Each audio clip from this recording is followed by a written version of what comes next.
I am 4 feet Alkebulan, your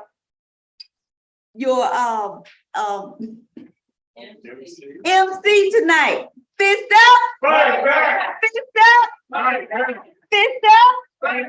Uhuru, uhuru. I am so pleased.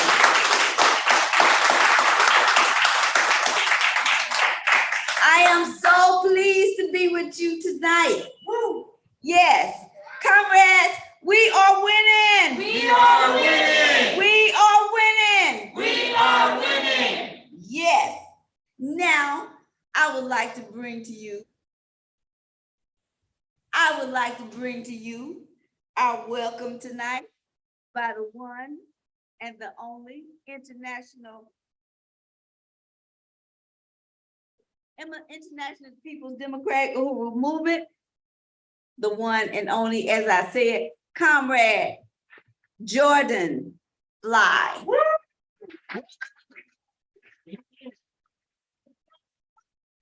Hands up. Fight. Hands up. Fight. Touch one. Touch all. Touch one. Touch all. Uhuru, uhuru. My name is Jordan Fly, and I'm a member of Impedum International People Democratic Uhuru Movement. I want to welcome you to our event today as we commemorate the Black community's resistance after the police murder of 18-year-old Mike Brown. We lift up Mike Brown and all brothers and sisters that have been taken from our communities. Uhuru. Thank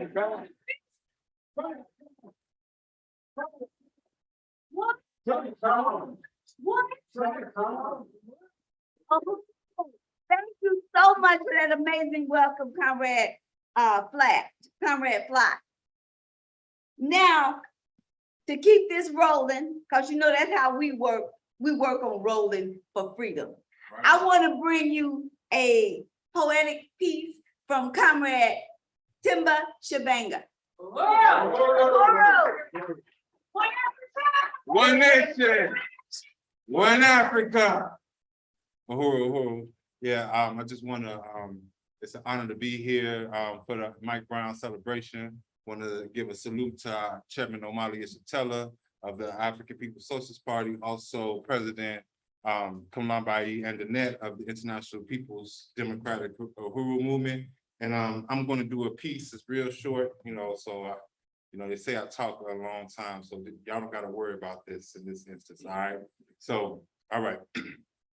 I don't have any titles for any of these people for this piece, but it is what it is. All right. Excuses is useless when you know what the truth is. And the truth is we slaves, no matter how loose the noose is. Sister, brother, do you know who you is? Efficient lovers gave the world so many kids. Now they beat and cuff us, steal and stuff us with the intent to annihilate and crush us. We dying for just us, and that's just nuts. Let's rely on just us and let's get up. I'm tired of this. I guess I'm a conspired misfit because I'm organizing the ones that get hit with the charges for running in garages and leaving with dodges. They say that they godless and heartless, that slanderous garbage. My man don't know the knowledge. He don't get to go to college. His toes frozen solid and it's 100 degrees. Do you succumb to your knees to fulfill one of your needs? Oh. That was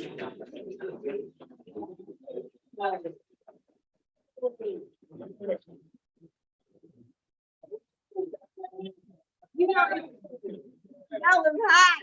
If I could snap my fingers, I would do it. So can somebody do that for me? Uhuru, that was great. Comrade, I want to bring you the international president of the International People's Democratic Uhuru Movement. This young lady has changed lives, including mine. She helped me to open my eyes to what was going on through watching her. when Mike Brown was murdered, the world changed, and mine's too at the age of 60. I want to bring you the one and the only, the fierce Columbi and Danette. Fist up! Fist up! Fight back! Fist up! Fight back! Fist up! Fight back! Uhuru. Uhuru. I just first and foremost want to appreciate my leadership and Chairman Omali Yeshitela. And I think that my appreciation through what I tried, what I'm going to attempt my best to lay out 8 years. And, slide back to 8 years ago. And there's no way that anything that I would say that was worth even saying if I didn't meet Chairman Omali Yeshitela, because it actually helped me to be able to see the world, to see my pain, to see my community in a way that can help me to push my community forward, to fight for our liberation. So when I say that I just salute Chairman Omali Yeshitela and the African People's Socialist Party so much for coming to St. Louis August 9th. Today, it was a real emotional day. As even though I don't even never trip off when we get into August, I never trip off how this thing take me back to 8 years ago. And I started thinking about my life, that day. And why I went into the streets. And I said to myself, it wasn't because I felt like I was just so dope and I had the right answers or anything, but I was forced outside. That's how I see it. Because my community turned into a war zone right before my eyes. And at the time I was a mother and I lived in Ferguson, a little bitty house, and I had a job in Ferguson. And my daughters are 9 and 11, and they were 1 and 2. And my youngest daughter was still breastfeeding. And it was times when I was in Ferguson and my shirt would be wet because I had been protesting for days out in Ferguson. I didn't meet Chairman, and I was happy that we did this event because it took me back to realize at what point I met Chairman. So I had went out days and days. I had been protesting. My family was like, what's wrong with you? Because once I went out and started protesting, I, with no answers, became like I had to be out there because being at home made me have so much anxiety about what was going on that I had to go to the protest.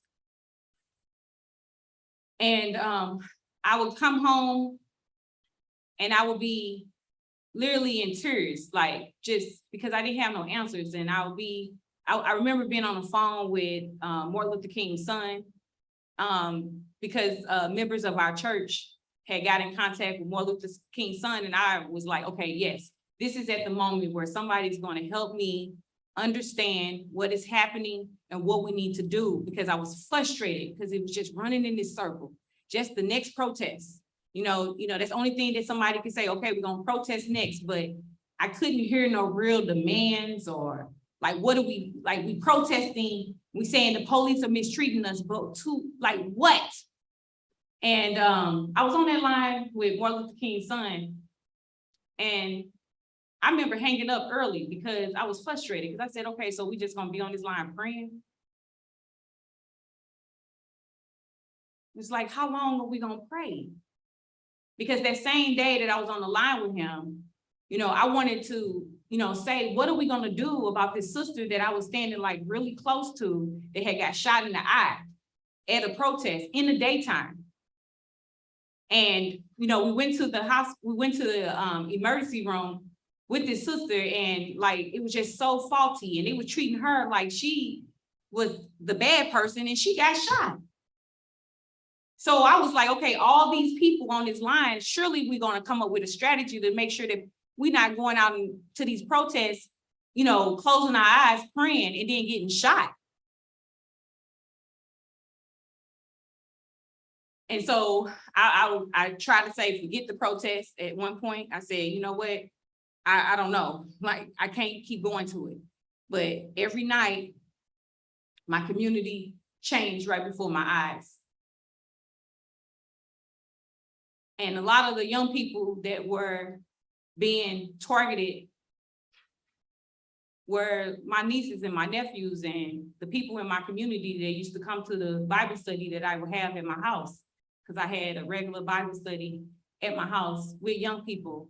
And they would come to those prayer meetings that I would, those Bible studies that I would have. And so I knew these young people. And I knew that the news was reporting lies. And I knew that they were being targeted at their job. They were getting targeted at in Canfield. More than 1 or 2 or 3 had been, found in the Mississippi River. Bodies in vacant buildings. The news were doing, had a thing called Looting Tuesday that they had started. And what they were doing is getting video recording from various places that were broken into. And they would show these videos on their news channel for people to identify people in there. So they would call it Looting Tuesday for you to watch these videos. And then they were targeting people, falsely identifying people or whatever. And, so all these things are happening. And then around August 20th, I met Chairman Omali Yeshitela at a march. And the first thing that attracted me to Chairman was his statue, how he presented himself. It was different than what I noticed other people. He seemed, by this time I had went to the library, y'all, because I realized I ain't know nothing. The Bible wasn't helping me. I almost threw it out the window.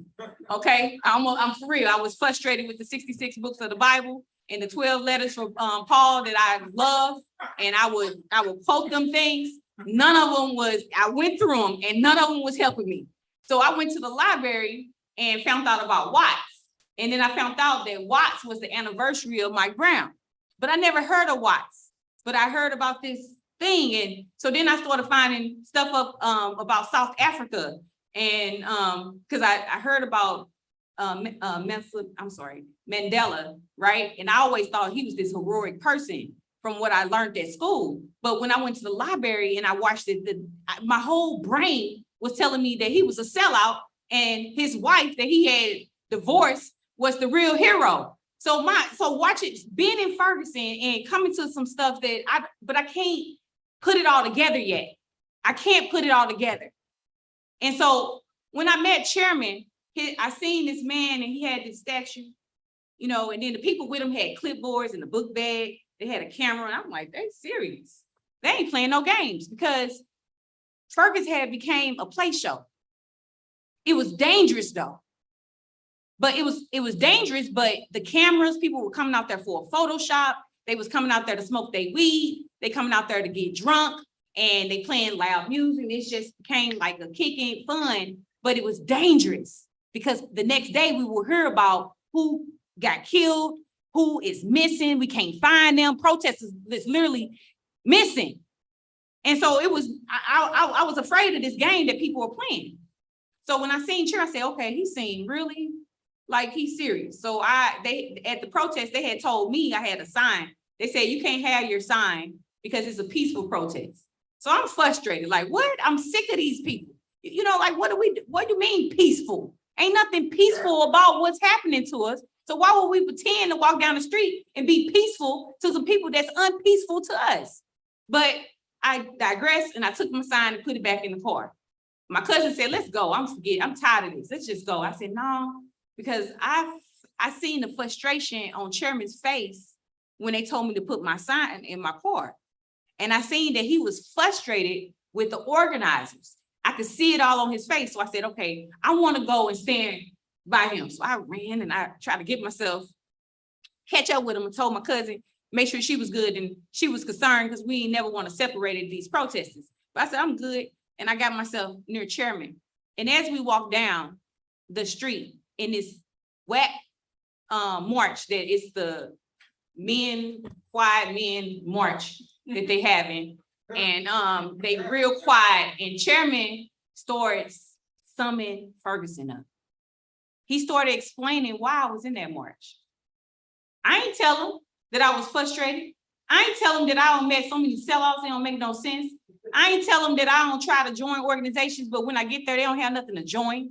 You know what I'm saying? I ain't telling these things, but he know it. So I'm like, whoa. And I'm just pumped as I walk with him. I'm like, yeah, this man, oh yeah. I'm thinking that he might think I'm crazy. But for the first time, like something makes sense. Something makes sense I heard. So I'm like, yes, yes, yes. So now when he's talking about colonialism. I don't know what colonialism is, but he explained colonialism. He said we don't have no power. You know what I'm saying? He started talking about stuff that's not even talking about Mike Brown, but he's bringing it all together. And now I see Alan Washington.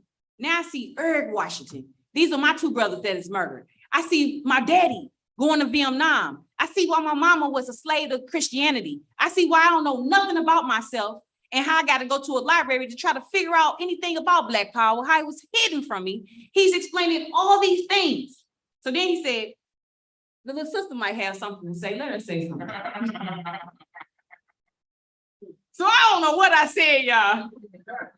But it was like counseling, like somebody had set me on the couch and said, let it out. And I started talking about everything, like, yeah, they killed, you know, I just started going crazy, just all these things coming out of me that I don't feel shamed about, because I became a professional liar to survive colonialism.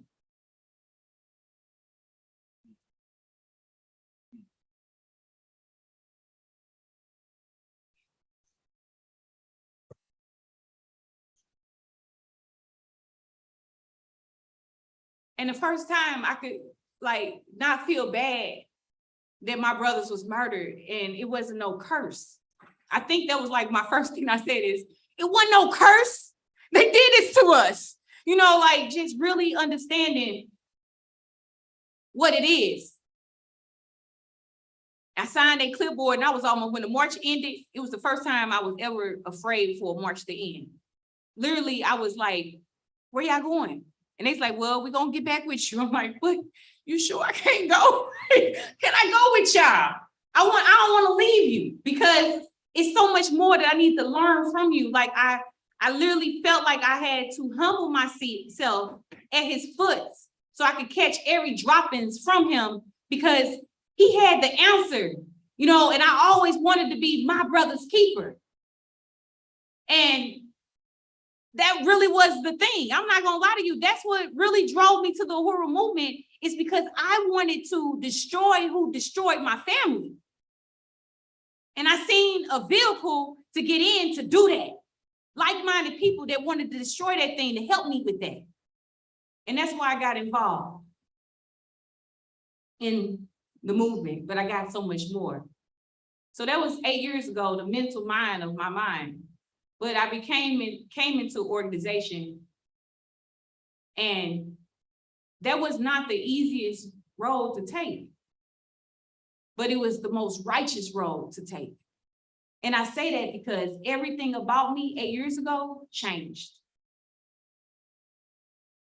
I learned and I struggled and I fought to understand what it meant to be stable. I really had to come to conclusions about my own life and fight against it because I understood that it's not about me, but I have something to do in a part, something so greater than myself that I'm a part of. And that's being a part of the African People's Socialist Party. That I couldn't let anything distract me, because in these 8 years, I lost my uncle, I lost my father. I went through things, but I could never turn my back on the revolution. And I asked myself today, why? Because I had leadership. I had a leadership that never turned their back on the revolution. So every time I might waver in my faith, And I looked to Chairman and said that it ain't nothing I'm going through that he ain't been through. And if he can push through, he ain't Superman. So I can get through it too. Leadership is key. I have even struggled with what it meant to be a leader. What it really means to embody leadership. And it's not to be popular. It's not to be liked. Because I had a leadership that sometimes he was the only man standing. Sometimes it was 3 or 4. And sometimes it was hundreds. And sometimes it was 1. But he kept the faith in the people. And he always, something that I will hear him say is that you never blame the people, you blame the organizer. We have to struggle to overturn whatever contradictions, but we have complete faith in the people. And so we have to learn how to be better leaders, to break it down in a way that they can understand it, to build it so they can see it, to explain it so they can feel it, to bring them along the way, but we don't never blame the people. With that kind of leadership, I couldn't fail.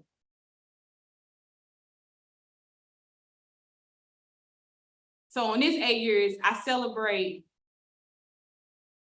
Chairman Omali Yeshitela and his leadership to the African working class. To his commitment, because in 8 years, I have also not only lost my loved ones, but I have sat there and watched my leadership lose their loved ones. And I seen them persevere and fight for the class.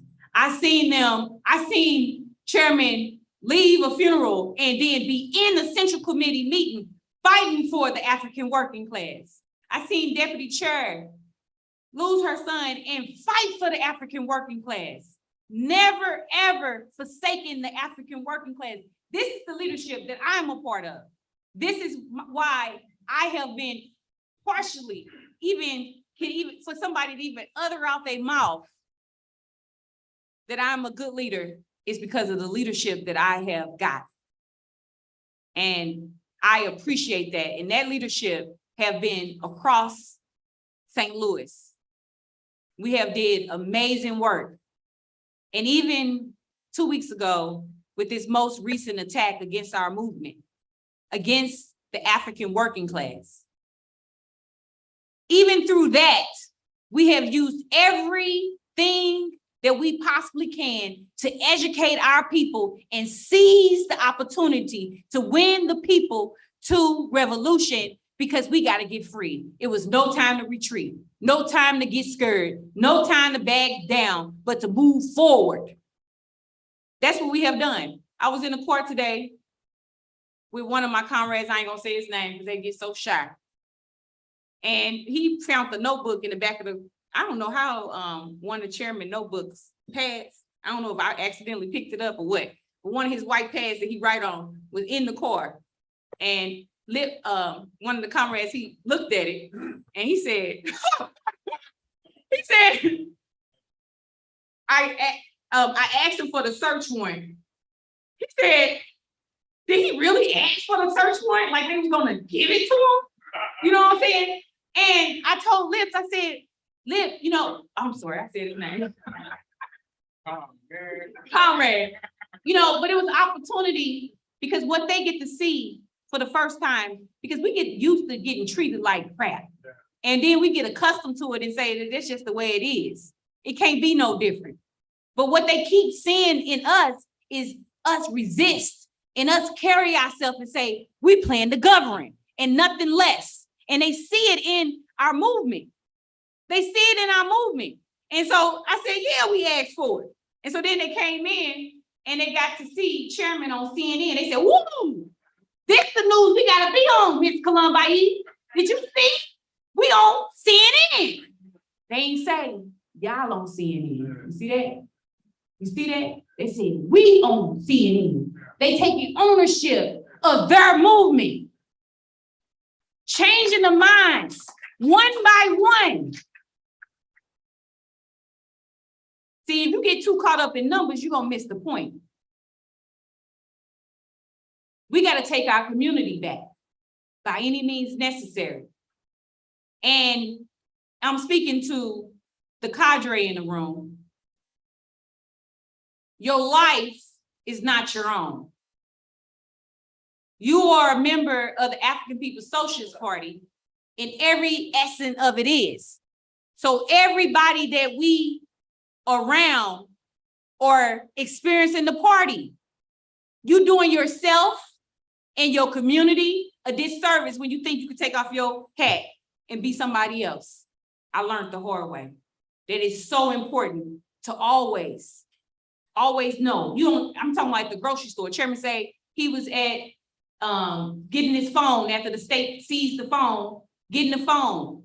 And the sister inside the place said, I know you.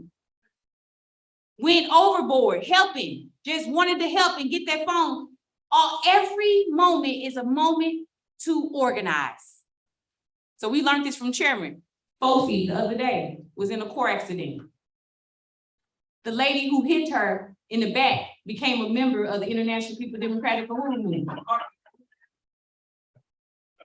Fofi had to call the police and get the information and everything. But she became a member of the International People Democratic Movement and said she's gonna be at the market Saturday. Every moment is a moment to win. Let your life be a life that is worthy to be emulated by how you move through this community, how you go to stores, how you interact with people, even in a disagreement. In everything, it's an opportunity to win, win, win. That's what we have to do. And so that's my message today is, Chairman, thank you for teaching me how to be a winner. Thank you for teaching me how to be a winner, how to win my community to the right side of the question, because you won me to believe in myself, in my community, and I appreciate that. Oh, peace up, peace up, peace up. Oh, Touch one. Touch one. Touch all. Touch one. Touch all. Touch one. Touch all. You know, it takes me a little time to get up here because I gotta, Comrade Timber fix it where I could stand up. You don't have to bring it down, I'll come up. And I want to thank the chairman for letting me release and enjoy, because that young lady hit my car and her car was messed up. And I said, I got a comrade coming to help to make sure everything's okay. And we're gonna make sure you get home in this car. She said, I want to join that organization. And so she did. So I want to thank you for letting me be, teaching me to let go and be. And I said, I can't leave a sister out here like this. I wouldn't want nobody to do this to my daughter or anybody else I know. So she got home. Uhuru. Thank you, Comrade, President Columbai. And comrades, before I bring you the keynote speaker, we want to show you a couple of videos that highlight the impact he has had on St. Louis and the community. Uhuru.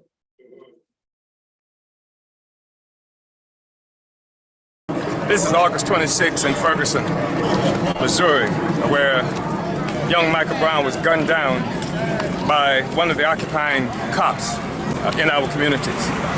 This is a march that was called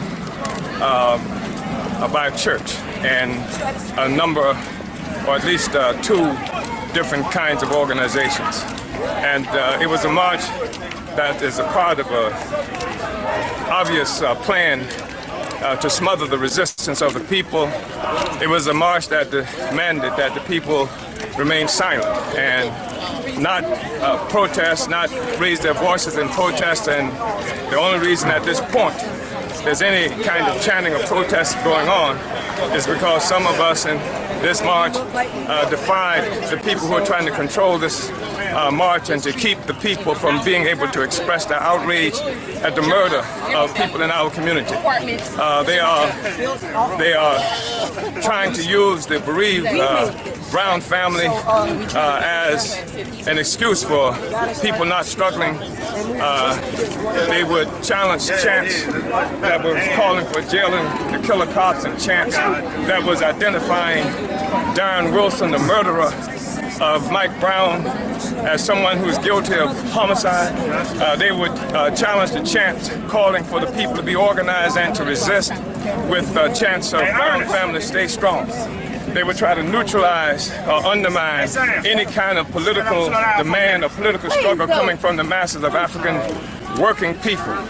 The people here in Ferguson clearly want to resist and will resist. And there's an obvious attempt being made by all kinds of forces to smother that resistance and to take any kind of a militancy away from the people, to simply try and organize the people to unite with this demand, as though the Brown family is the only black people that's affected by the fact that in America, every 26 hours, at least one black man is murdered. That in America, according to the FBI, a white policeman kills a black person at least twice a week. And yet, what they are trying to do is to smother this resistance, smother this struggle, and give the impression that it's all about just one person. And of course, all of us are concerned about the Brown family. But they didn't know the name of Michael when they gunned him down. He was just a black person. And we are out here standing up for black people. That's why we're here. That includes the Brown family. And what they are trying to do is make it appear that the Brown family is being disrespected because black people are standing up for our rights, because we don't want our children to be murdered in the streets. So here we are in Ferguson, and they're doing everything they can to smother this struggle. Police are everywhere, all kinds of police, county police, state police, you name it. If there's a police organization, it is here in Ferguson. So the people are going to resist, the people are resisting, and they're not going to stop that by trying to nullify the militancy of the masses by defining the struggle as about one family and about one person. Black people want freedom. Black people are going to struggle for freedom, and the masses of black people here in Ferguson are the symbol of the resistance of black people all around this world. We are going to fight that and be free, and that's the way that's going to be. So notwithstanding what they're trying to do with this march, the struggle continues. Black people are going to be free, and we're taking it by any means necessary. Uhuru.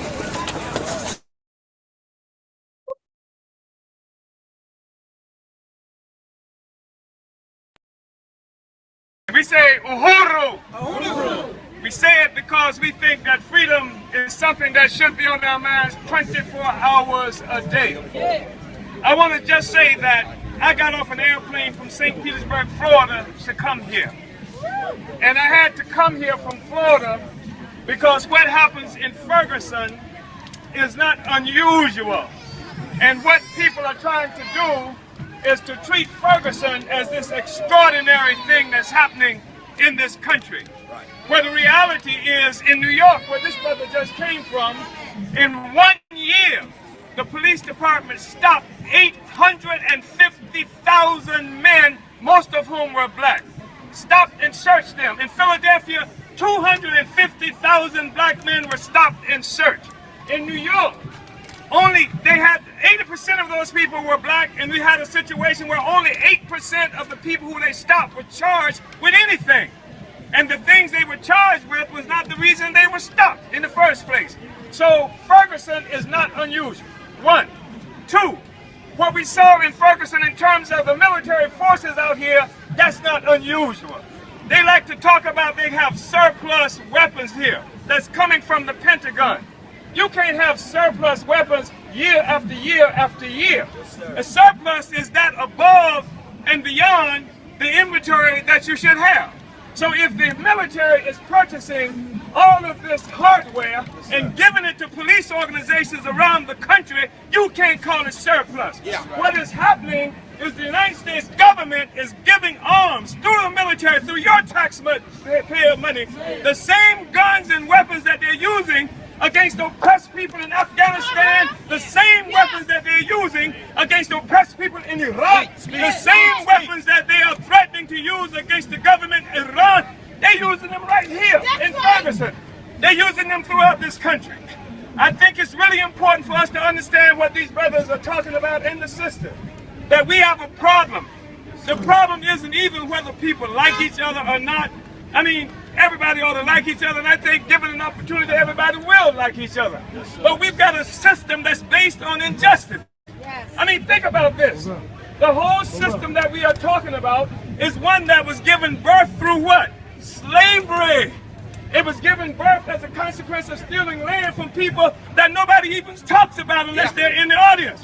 We got concentration camps in this country that they call Indian reservations. Nobody even talks about them. It is a system that is born of oppression and genocide, and it does what it has to do in order to survive, because it needs to continue to suck the blood of the people in order to continue to live. We live in a world where 80% of the human beings on earth are trying to survive of $10 US or less a day, where 50% of the human beings on this earth are trying to survive of $2.50 or less a day, and if you're in Africa, you're lucky if you're getting $1 a day. This is the system that those drones that are killing people in Pakistan and in Afghanistan are trying to protect. This is the system that Darren Wilson was trying to protect when he gunned down that brother right here in this community. So we have to understand we're looking at a systemic problem. Ain't nothing wrong with the people. Something is wrong with the damn system. The people are all right, but the system has to go. It can only produce what it does produce. So I want to say, Ferguson, you have been so heroic that people all around the world are celebrating your courage and the stance that you have been able to take. People in the Russian parliament are saying that we need to send peacekeepers into America because of what is happening in Ferguson. The people from the Popular Front of the Liberation of Palestine, they're sending out salutes to black people in this country because of the stance of people here in Ferguson.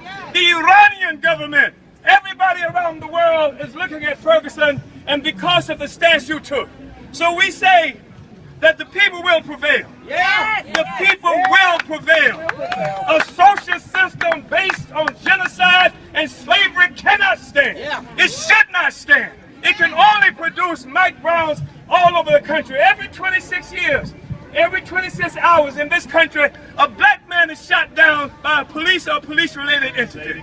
In this country, the FBI just released information that says, according to their reports, and they only got reports from something like 5% of the police organization in this country, a white cop shoots a black person twice a week in this country. And that's from the FBI. We didn't make that up. The FBI said it. Of course, we know the FBI makes up a lot of stuff. But they didn't make this up, right? So I'm just saying that we have to build a resistance. Organization is fundamental, but we have to go beyond just organizing around specific incidents that the system creates. We have to learn how to organize against the system so that we can have a strategic view of what it means to be free, something that most people, and certainly most Africans in this country, have no memory of. So I want to just say one more time. I know you're going to unite with me. Can we say uhuru? Uhuru. Uhuru means freedom, right? So we say uhuru. Oh, we got, listen, I know Pastor here, what are you, Pastor? Baptist? AME, African Methodist. Now, and we sound like we got a lot of Catholics out here. Can we say uhuru? Uhuru! Uhuru! Uhuru! Uhuru! Thank you very much. All right. We have to get Uhuru! Uhuru! Uhuru! what you've been watching, the first video was from August 26, 2014, on the ground, on the front line in Ferguson. And the second video you watched was August 30th, when the chairman speaking to the at the National March on Ferguson. Comrades, things are better now than it was then, because we got more people saying Uhuru. Uhuru. Okay, before I bring to you our keynote speaker, I want to share a few things about him. Omali Yeshitela, Chairman of the African Socialist International and the African People's Socialist Party. From the day he tore down the racist mural from City Hall in St. Petersburg, Florida in 1966, Chairman Omali Yeshitela has never stopped fighting for liberation in African people everywhere. In the heat of the revolution struggle and during years in the prison of his political work, Chairman Omali developed the theory of African internationalism and the understanding of the world through the eyes of the African working class. In 1968, Chairman Omali Yeshitela found the Burning Spear newspaper, which is still published today. The chairman has authored numerous articles, pamphlets, and books. He has led countless campaigns in the name of the African working class, including the Community Control of Housing Initiative that won 2,200 voters in Oakland, California in 1984, and the campaign that freed Desi Woods, an African woman in prison for killing a white attempted rapist with his own gun. She was bad. In 1996, the chairman mobilized a community fight back following the rebellion sparked by the police murder of 17-year-old Tyron Lewis in St. Petersburg, Florida. Chairman Omali made reparation a household word with the International Tribunal on Reparation for African People, which was held in Brooklyn, New York in 1982, finding that African people were owed $4.1 trillion from stolen labor in the US alone. The chairman founded the International People Democratic Uhuru Movement in 1991, a revolutionary mass organization to defend the democratic rights of the African working class.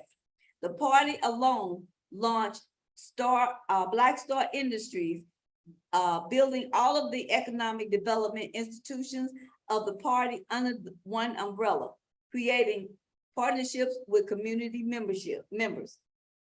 Today, Chairman Omali Yeshitela, as the leader of the African Socialist International, speaks to his growing base around the world and leads the worldwide movement for the liberation of Africa and African people everywhere.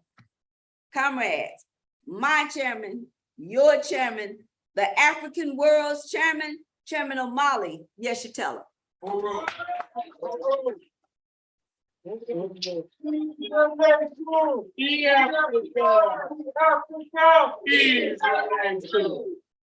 Order, comrades.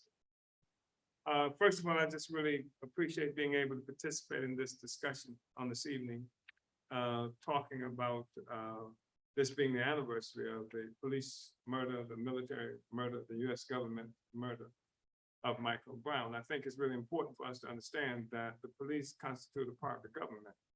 It's the state apparatus. It's the organization of the government that most Black people are most familiar with.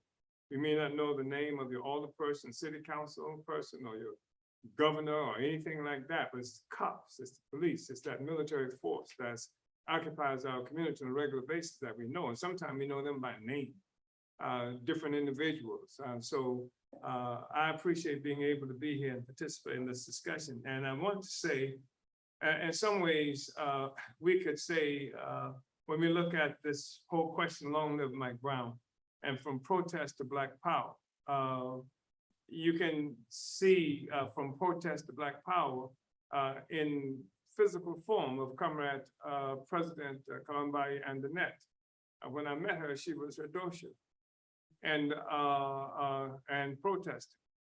And today she is a magnificent symbol of our struggle for power, for Black power. And also when we talk about what happened on the 29th of July with the attack on my home and the attack on the Solidarity Movement Center and its members, what happened to Deputy Chair Omali Yeshitela, you are looking at a response to the struggle for power. That's a concrete manifestation of the struggle for power. So that's why we came under attack, and our presence here is a part of the struggle for power. So there were so many, you would be hard pressed and find it difficult to believe how many different organizations and personalities from all over the world who came into Ferguson, St. Louis to try and hijack this struggle. And they did hijack an aspect of it. They turned it into a so-called struggle for around, well, it's not a struggle, they immobilized the people. They obscured struggle. What brought me to St. Louis was that we were hearing news reports of the people saying, kill the police. That's what brought me to St. Louis. I wasn't coming to another Sharpton presentation or Jesse Jackal clown act or something like that. The people in the streets were saying, kill the police. That's why I came here. And that showed me that something was attempting to reemerge in our struggle. That somehow, at least for that moment of time, the people have broken free from the ideological grips, the political grips of the African petty bourgeoisie, the preachers and those other lick spittles who would contain the struggle and keep the people from resistance, who would try to tame the people, make us compliant with our own oppression. For that moment, right down Canfield Drive, the people had risen up and we had to come in here based on that. We've been working up to then for more than 30 years, more than 3 generations, really trying to rebuild the revolutionary movement of our people. Revolution had been taken off the agenda. And there was no discussion about revolution coming from anybody. And efforts were made to make sure that nobody talked about revolution in the middle of Ferguson. One thing that terrified them all was the possibility that what happened in Ferguson would become generalized as a form of struggle throughout the United States. So it brought military forces in, or they unleashed military forces in a very naked way with how the Ferguson Police Department and other agents in the neighborhood were able to utilize Pentagon materials, war materials, against our people in our community. So that was really important. I wanted to say, however, that we've done a lot of work in Ferguson. And I'm in the midst now of some extraordinary forces who have worked these streets with me.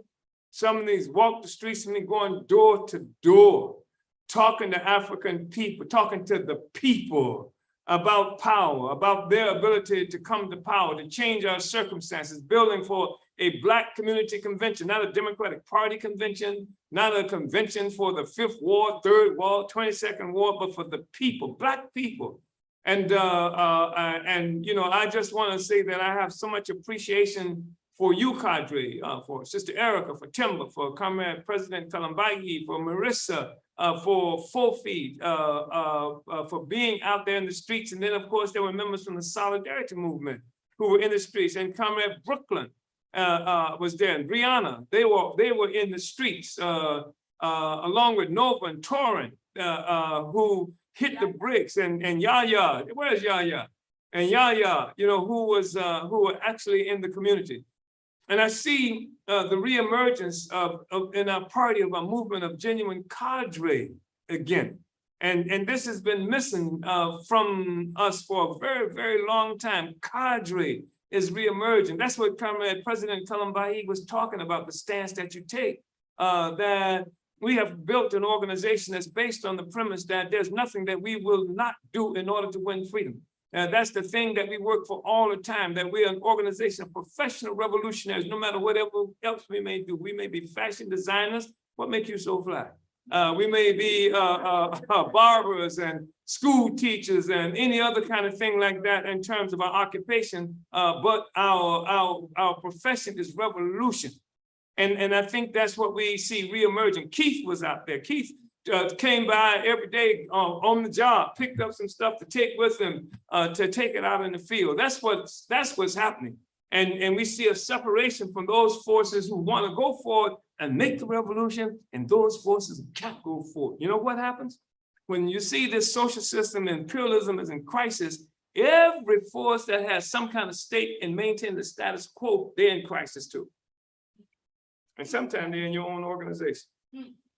And they can't say that the reason I can't do or won't do what I'm supposed to do is because something's wrong with me. They blame you, they blame the party, they blame anything else. But we see the reemergence of cadre. I want to say that. Also, Comrade Kalamai, you said you looked up Watts. I was there. I was there. I was there when it happened. I was standing on the corner where the first chair went through the window and watched that broke the window and the masses rose up there. I was there. And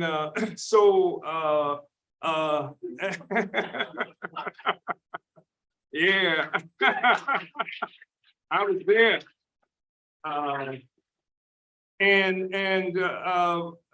The point is that our people suffer mightily, and we suffer globally.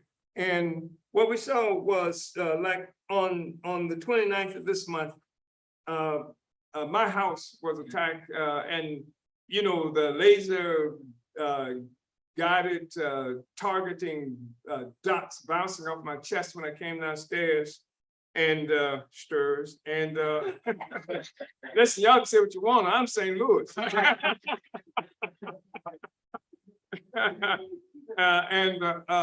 You know, like we were threatened. They looted us. These were thugs and thieves with guns, in which is the reason they were able to get away with what they did. And they robbed us, looted us under the color of law. They made a political attack on us under the color of law. So we say from protest to Black power. That's what brought us here, and that's what brought the FBI to our door too, because the struggle for Black power. That's what it's all about. The struggle for Black power. And how that was making itself manifest in the real world.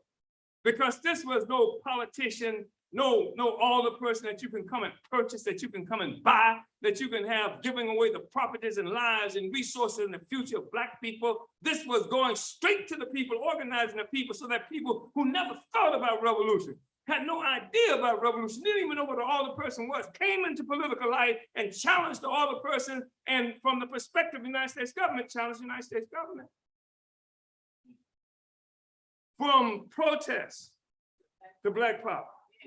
And I was really excited about being here and being on the streets and being in the communities in Ferguson. It was remarkable because Comrade Kalamai made some criticism of some things that we saw, and that's true, I saw it. But I also saw African families, whole families, the mothers and the daughters and children come out, they got their little protest sign they've written on cardboard boxes that they've torn up, and they're walking to go to their protest. I've seen the community come out passing out water to everybody who was involved in the protest. This was the people being brought together in a way that threatened the fabric of this country, which is why they had to come up with slogans like hands up, don't shoot. People said, kill the police. They weren't saying hands up, don't shoot. They didn't say surrender. They didn't, some of them even got on their knees and held their hands up in these demonstrations. They did it in the demonstration where I met Comrade Kalamai. That's not what they were saying on Canfield Drive. They wanted to train the people to say that. They wanted to tame the people to say that. They wanted to constrain the people to say that hands up, don't shoot, Black Lives Matter. Who are you talking to? What is that in the form of some kind of demand that you take to the people? Black Lives Matter. No shit. No? Hey, no, no, no, and that's where the slogan that Chairman Omali came from. We heard it right there in that march. Said, fist up, fight back. Fist up, shoot back. You know, that's what was being said there. In that march, where they didn't even want you to say anything. Right? So that was what brought us here. And I wanted to just say a couple of other things. Because we never asked the people to surrender. We never asked the people to have confidence in the system that was bringing the oppression. We see the people really genuinely, the power really genuinely is in the people. Organize the masses of people, help to provide the political education to the people, give organization to the people, and we'll overturn this thing tomorrow. And that would be true whether there were a Russia or whether there were a China, whether there were any other country in the world. Black people will fight for our freedom once we get organization and ideological clarity. You see? And that's what we've been involved in doing. And part of how we organize, and by the way, I should tell you that a lot of people love me in St. Louis today, they say. But on August 30th, when we marched from Canfield Drive, and the people had been told that we were going to be marching to the police station, and instead the people were tricked and marched to some kind of park where there was nothing there but the park, no police station, nothing like that. And I was with them. I was a part of the original Mike Brown coalition, when it was called the Mike Brown Coalition. And when I stood up to speak, and within 15 seconds of opening my mouth, they pushed me off the platform.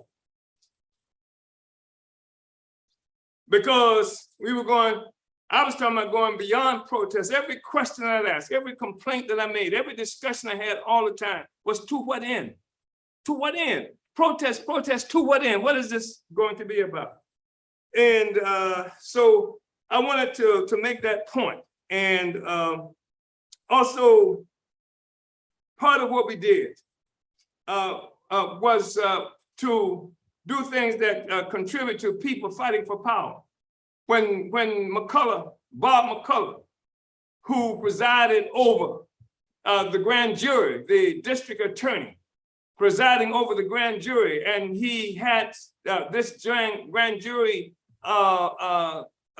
involved for several months before finally, from the pressure of the people, finally, they came back from, and because they assumed that things might have cooled off enough to do this, they came back with the verdict to not indict Darren Wilson, the murderer, the assassin.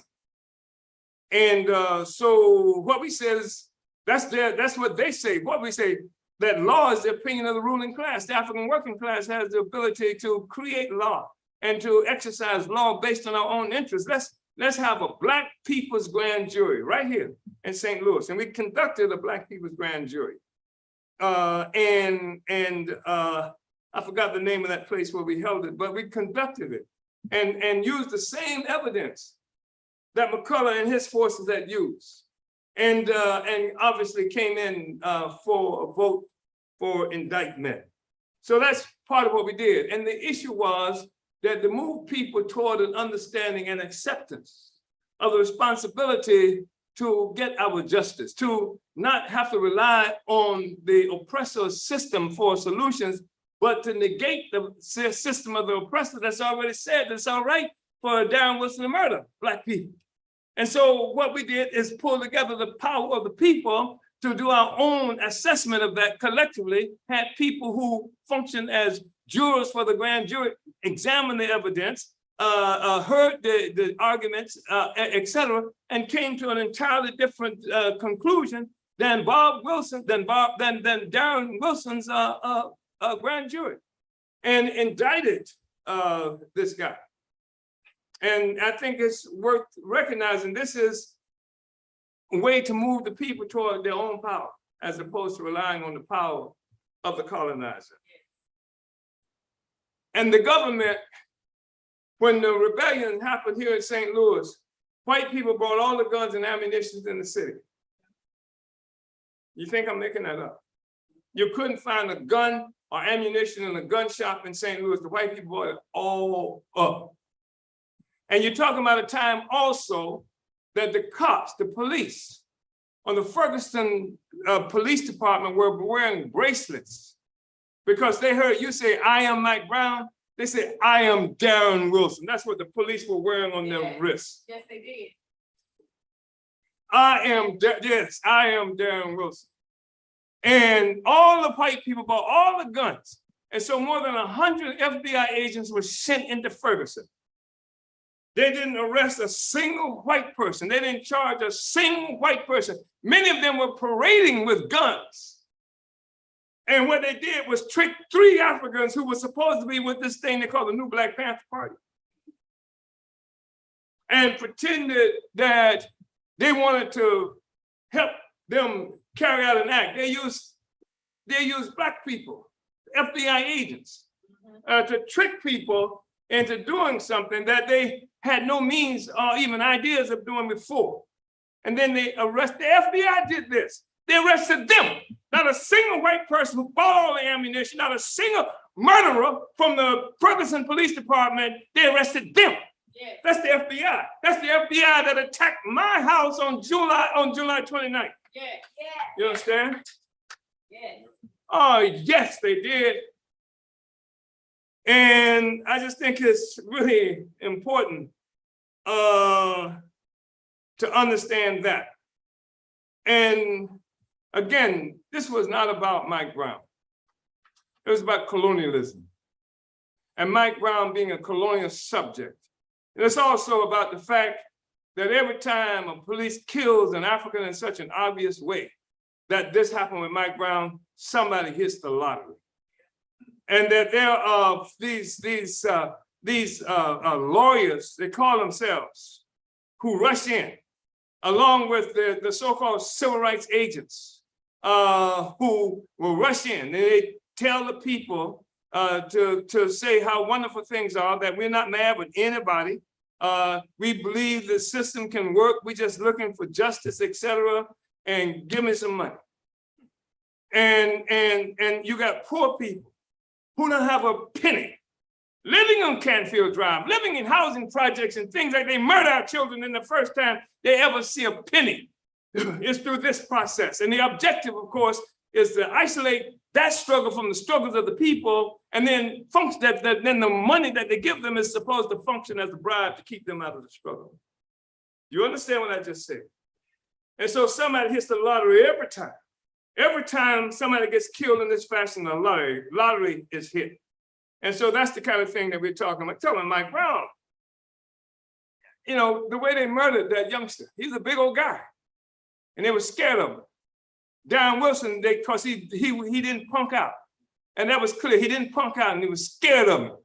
And he blew his brains out, shot him in the top of the head. And, but, you know, before that, they had killed Carrie Ball. And Carrie Ball dead on the ground, they shot him 20-some-odd times. And that when under his body, there were indentations in the cement of the sidewalk where they had shot him while he was down. That's during the same time frame. And after that, of course, the Von Derrick Myers, right there on Shaw. I went to the place where they had killed Von Derrick Myers shortly after that. You know, and you had the same kind of sentiment coming from the so-called leaders to chill everything out. And every time somebody would move to try to express some kind of aggression about what is happening to Black people, the Brown family want y'all to not say anything, and to be cool and not say anything, et cetera, et cetera, et cetera. When did the Brown family become experts on movement? When did the Brown family learn anything about resistance, struggle, organization, politics? What introduced them to politics was the murder of their child. That didn't introduce them to any kind of understanding, no kind of ideology, nothing like tactics and strategy, how to connect what happened to their son to what was happening in the world. No, they needed Crump. And they needed this man, charlatan, Al Revin, to do this kind of thing. And this is where they begin to get their political education. This is where they are convinced that they need to be quiet and say everything is all right. I was there. I was at Mike Brown's funeral. It was one of the most disgusting things you want to see, where you have these people marching out, coming up to the platform, led by this slick-haired, big-headed person with a $1,000 suit on. This is him marching. He's in the front, and then I'm looking at this poor brown family. I'm looking at people with flip-flops and shorts on and stuff like that marching to the platform. And this Negro gets up there and apologizes for the government, apologizes for the state, let everybody know that we don't hate nobody. Ain't gonna be no real struggle that's going on. This is where they're getting their political education. That's why they attack us, so that people don't get any political education to help us out of this stuff. So protest, protest, protest. I'm gonna say this and shut up. Because, I came here from Florida. And in Florida, you get accustomed every year to one or more hurricanes coming through. You do. It becomes routine. You go spend a whole bunch of money at Home Depot or the other one and get plywood, and you board up your windows and things like that. And you watch the weather reports and they tell you stay away from this and stay away from that, etc. Every year, you get used to it. You just do it regularly. St. Louis, this is the thing I noticed, St. Louis Ferguson. Anytime there's look like there's gonna be protests or something, what you do? They tell the people, go get your plywood, put up over your windows and things like that. Don't go around the Delmar Loop, because that's gonna be a problem. They run out the same thing, and every year, just like in Florida, the hurricanes keep coming, but every year you know what to do, and that's the murder keeps coming, but every year you know what to do. The protest keeps coming, every year you know what to do. Until you can stop hurricanes, you're gonna be in this situation all the time. We can stop this hurricane, and that's the thing that they worry about in terms of African People's Socialist Party, the Uhuru movement that brought Ferguson and St. Louis into the world, connected it with the struggle of Black people and oppressed people around the world. People who never left their communities or knew the world only in their communities and the relationship they had within their families are now connected with each other. They connected people in Africa. No Columbi under that. They know her dosha. They know her dosha in a township in Everton West in South Africa. They know her dosha. They know Comrade Columbi, who I met on the streets walking down in a march, and he says, don't say anything. They know her. They know her in Lungi in Sierra Leone and various other places around there. That's the thing that they're concerned about, because we connect the African world together with itself. That's the thing, in struggle, in resistance for power, Black power over our own Black lives. So anyway, from protest to power. We're not opposed to protest. We just want to make sure that what it does is contribute to conquest of power over our lives. That's what it has to be about. Our children have to have a future, have to have dignity. The kind of dignity that they are attaining as a consequence of their relationship to that basketball court down the street, to this place right next door, to this place right here, to the contact they now have with working class African grown-up people who are not calling the police on them or trying to get the National Guard to come in, who are telling them that you can do what needs to be done to free ourselves and free yourself. That's the thing. That's the thing. Uhuru, comrades.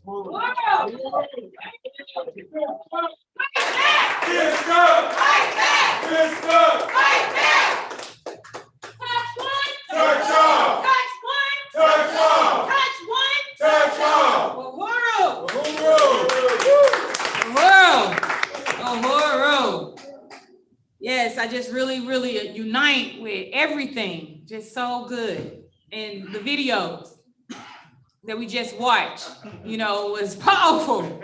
It just went along with, you know, exactly what we were laying out. You could see, that was the march that I met Chairman at. That was the march. And you see me running, you know, me asking the girl, like, who is that? How do you know all this? I kept asking, I thought she was Uhuru. You know what I'm saying? But she knew, you know, because she was from DC. So she knew and heard about the movement. So she was telling me, like, yeah, that's Chairman Omali Yeshitela. He was over the African People's Social Party. She's explaining things. So that was very powerful. And then the second video is a pastor, Reverend Booker. That invited Chairman to his church. And when we went to Reverend Booker's church, he kept on calling Chairman Reverend Omali Yeshitela. Said, is it okay if I call you Reverend? They can hear you better if I call you, put Reverend in front of your name. Come on to the pulpit. So it was just real powerful because, you know, I said, one day I'm gonna be able to, you know, I really want to explain to people how much resources that was dumped into St. Louis Ferguson from the African People's Socialist Party. That it was not that somebody just woke up and was different, but you were being, you know, it was a process of being morphed into the people that we are today. And if you participate and you're willing, you could be made too, to be the change that your community needs. So, you know, that is ultimately every colonized person objective is to be made into the thing that is going to help us to win our liberation. Because when I first met, I was just trying to stop the killing. But now I have a quest for power. I have a desire and I have a taste for it. Right. And I'm envious of anybody that has power over my life or my kids' life. And I didn't always have an understanding that that's what I needed and that's what I wanted. Until I came into a theory that helped me to see how much I don't have power and how power will change my community. So no longer am I just simply after somebody's approval, alike, because they don't change a damn thing. A white person being able to go to a school with my kids or being cool with my kids do not change the conditions of my community. Even getting my daughters to college and graduated from college would not change the conditions of my community without revolution. So simply just saying that I'm living for my kids and I want to make them a future, well, without revolution, none of that even means a damn thing. So to give them anything is to give them revolution. That's what we have to do.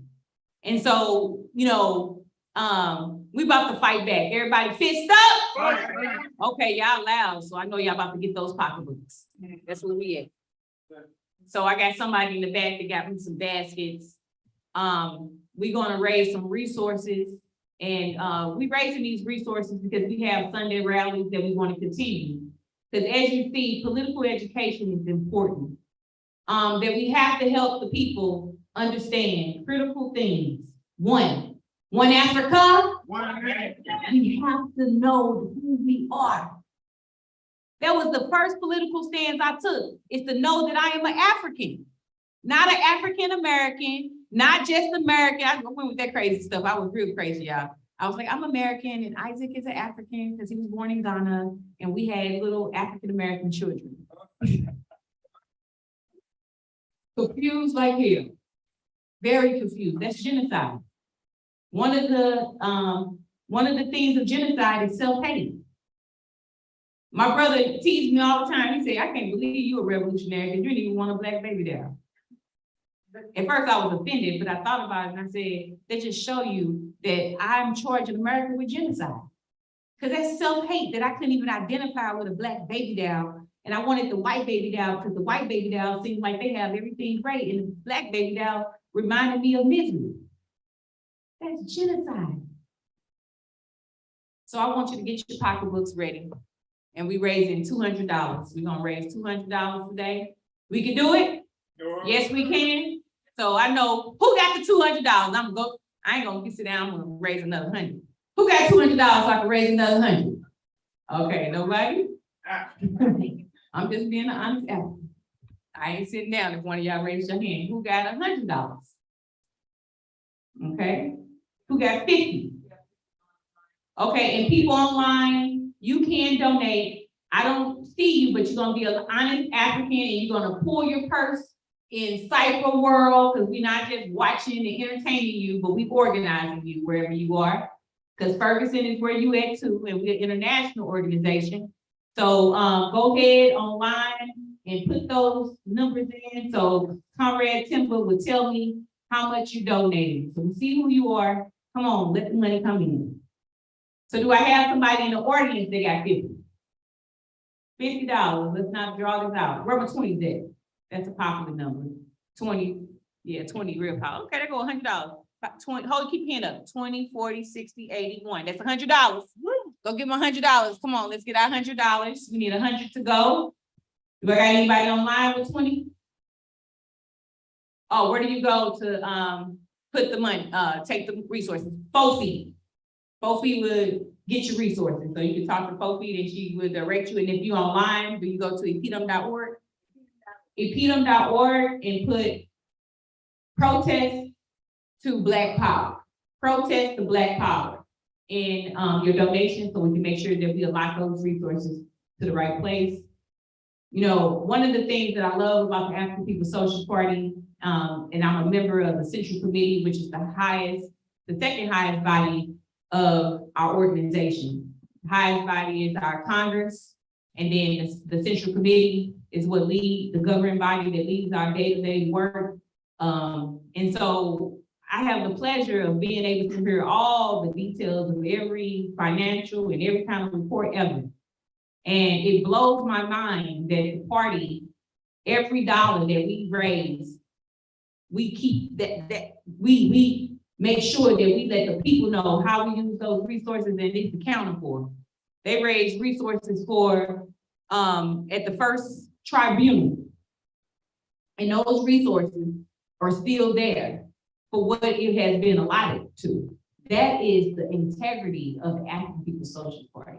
And that's the only thing that I have witnessed and bear witness to on the highest body that I sit on. And so, like, that's why can't nobody tell me nothing about my organization, African People's Social Party.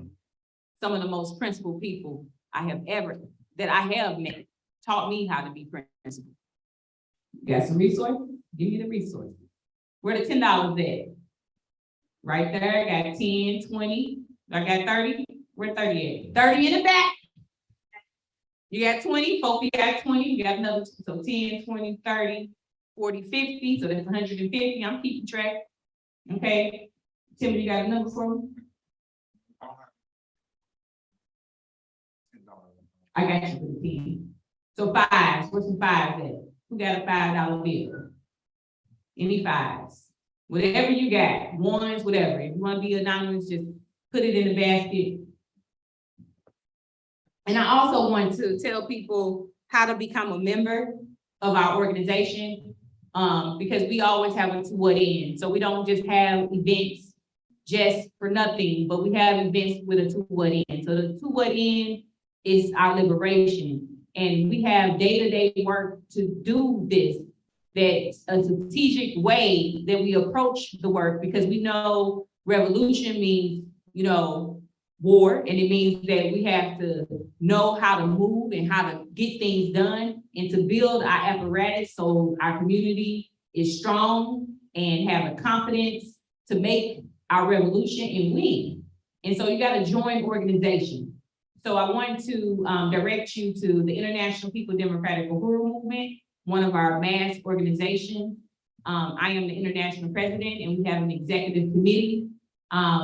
Erica Clark is our membership coordinator that has been working tirelessly, getting ready for our membership to come to our convention that is going to be dynamic, 3-day convention that is going to be, you don't want to miss it. It's going to be turned, it's going to be powerful. You're going to leave here with a plan to take your community. So you're going to be motivated from the time on Friday from a Black Power Blueprint tour to see the incredible work that has been done right here under the leadership of Deputy Chair Omali Yeshitela. that will be leading that tour. And then we're going to have a turn up where we will, you know, have a great time to give out revolutionary awards. We have Africans that will be given new names. Just a powerful first day kickoff of that convention to the second day at our One Africa, One Nation Farmers Market.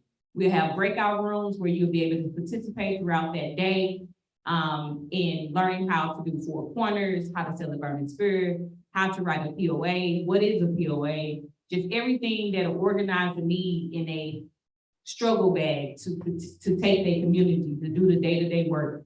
And then the last day, we would get down to business, have some panel discussions on how we build international in Africa, reports from all of our branches in various areas. And we will also have the new executive committee and the constitution revisions, just a really dynamic, powerful mass organization that is led by the African working class in a real serious sense, fighting for what our agenda is. So we'll be giving a report of what we did last year to this year as well. So it's going to be a powerful 3-day convention. So join today and be at the convention in September. So you got a number for me? Yes, I want to recognize $50 donation from Lewis Jefferson on YouTube. Oh, Jefferson Lewis, $50. 225. Sandy on YouTube, $25. Yeah. And $10. And the last African, $10. Oh, you ain't the last African though. But thank you for the $10. An African was just born a minute ago. And another one, right on. So I want to thank everybody that donated, and I want to say, join the International People Democratic Uhuru Movement today. It's an organization where you can come into political life, or if you in political life, come and bring those skills to EPDM and build EPDM wherever you are, or connect with the EPDM in your city or your township, wherever you are. We want EPDM everywhere Black people are. EPDM is a must and a requirement to defend and be the liberators that we need in our community, fighting for the democratic right, taking these petty politicians by storm. That's what we do. Yes, you learn how to put, I'm talking about you can put out there, get the Burning Spear newspaper and go to page 10 and learn the 14 points. And I guarantee you can go in any room with any arena, any political person and read them their rights. You know what I'm saying? Just on page 10 of the 14-point platform. Study it and learn it. You got a number for me? $215. All right. $215. Black people united. Black people united. We'll never be defeated. Oh, nothing is, you know, I really want to appreciate everybody that donated anything today, because this is what fight back look like. And when I first started talking, I didn't know if I really thought we had $200, but you have confidence in the people and you fight for it to the end, and look what you were able to accomplish. So these are the victories that I have continued to experience and be a part of that build our confidence. It's somebody in the room that got confidence too. They might didn't have it to give, but they seen how the Black people united, came together, put their money together, to be able to accomplish it. So now I want to call on you to raise your hand in cyberspace too, because we'll be online. We have a One Africa, One Nation Farmers Market this Saturday. Who's going to be there? Okay. Oh, wait a minute. You're not going to be there, Erica? Okay. Okay, so.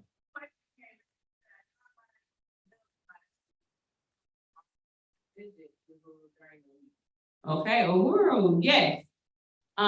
So I don't know if you know, we have a black door. But you should always call. If you call and you can schedule a tour, and we would schedule a tour, and you can come and not only see the Uhuru House, but you can see some of the other amazing things that's happening in the community so we can get you involved in the work as well. But we definitely would love to give you a tour. So please, can somebody give me the phone number? 314-380-8016. So that's the phone number. Please give us a call so we can schedule that tour. Thank you. So I've seen the people who raised their hands to come to the market. Now I'm going to charge you to not only bring yourself, but make a post and tell a friend to tell a friend to come on down to the One Africa, the One Nation Farmers Market, where it's going to be going down. We're not just buying Black, but we buying Black power. So come in,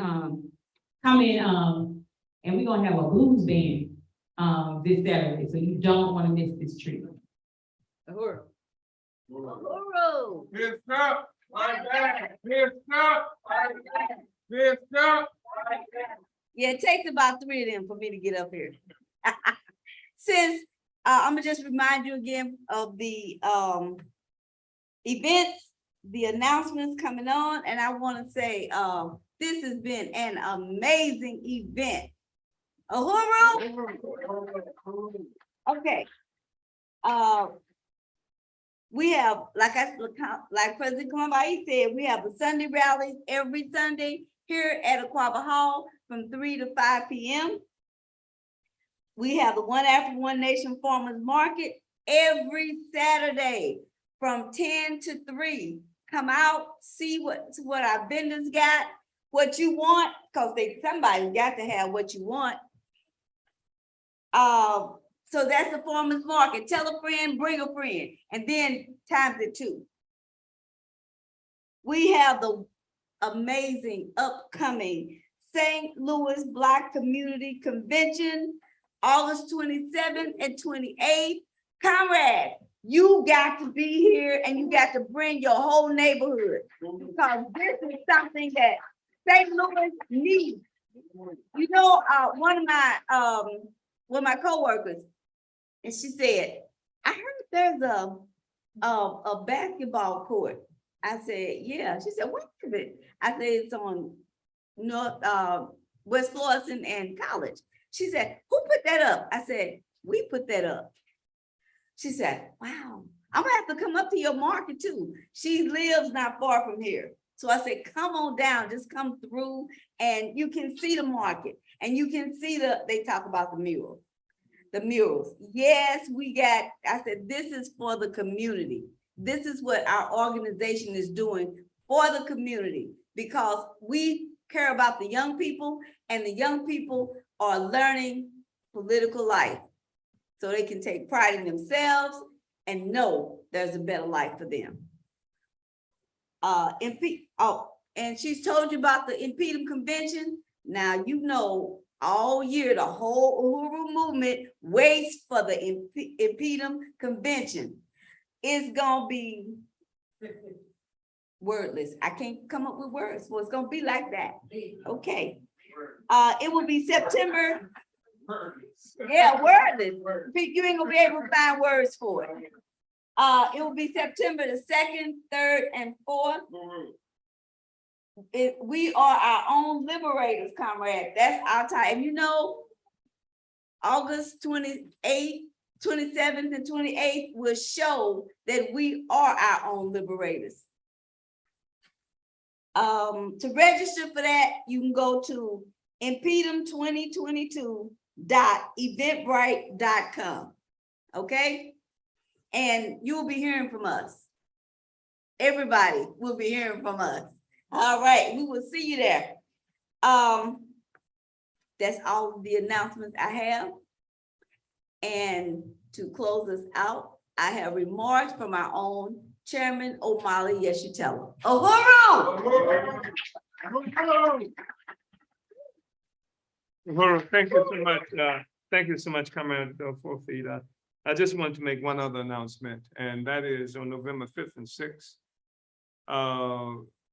The Black Inspired Coalition for Social Justice, Peace, and Reparations will be having our annual march on the White House. And that march will be influenced this year by what happened on July 29th. And so start getting ready to spend some time in DC, see what we can do in terms of organizing caravans and getting transportation squared away, that kind of thing. And prepare to get sick or for a relative to die, or something like that. So you can, you know, you can get off the job.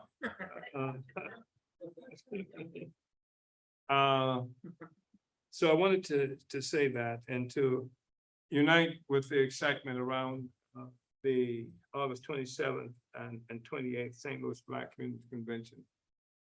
It's going to be remarkable, and we have to do everything to build for it, to make it happen. And again, I want to salute, you know, you have to be out there with us in that sun to know what I'm talking about. Timmy got bit by a dog, you know, while he was out there, you know, and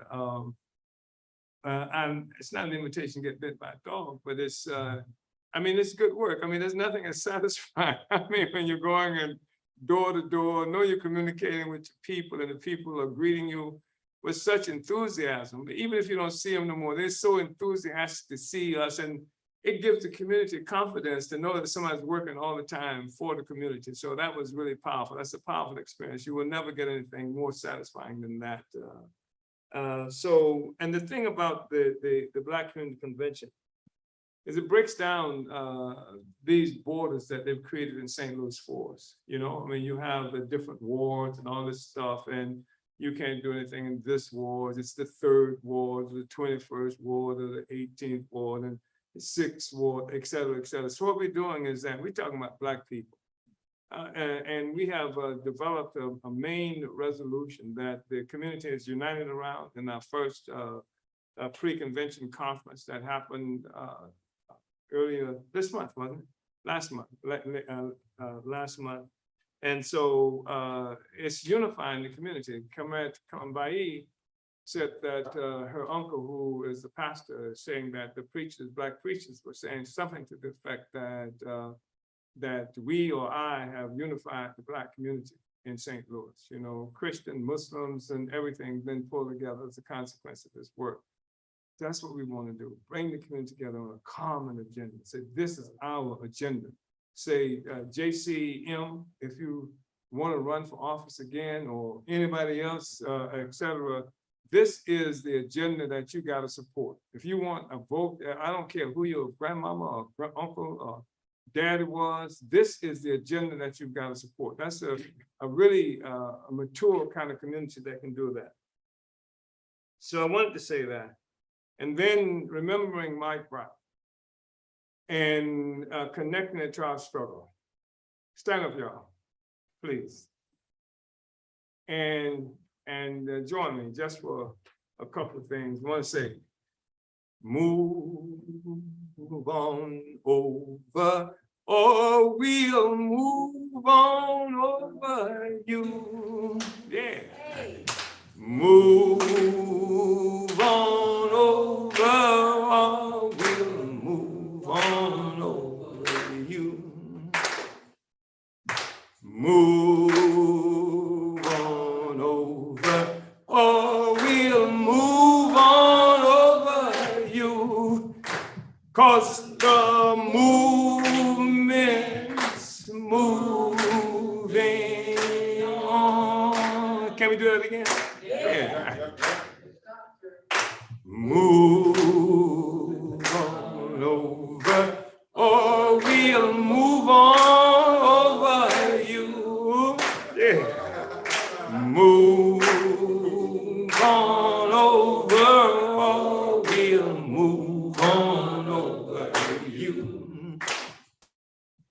Move on over, or we'll move on over you. 'Cause the movement's moving. Work with me. Yeah. Here we go. Oh, Michael Brown, man, you did not die in vain. Oh, Mike Brown, man, you did not die in vain. Oh, Mike Brown. Man, you did not die in vain, 'cause the movement's moving. One last time, y'all. Yeah. Yeah. Move on over. Oh, we'll move on over you. Yeah. Move on over. Oh, we'll move on over you. Move on over. Oh, we'll move on over you. 'Cause the movement's moving on.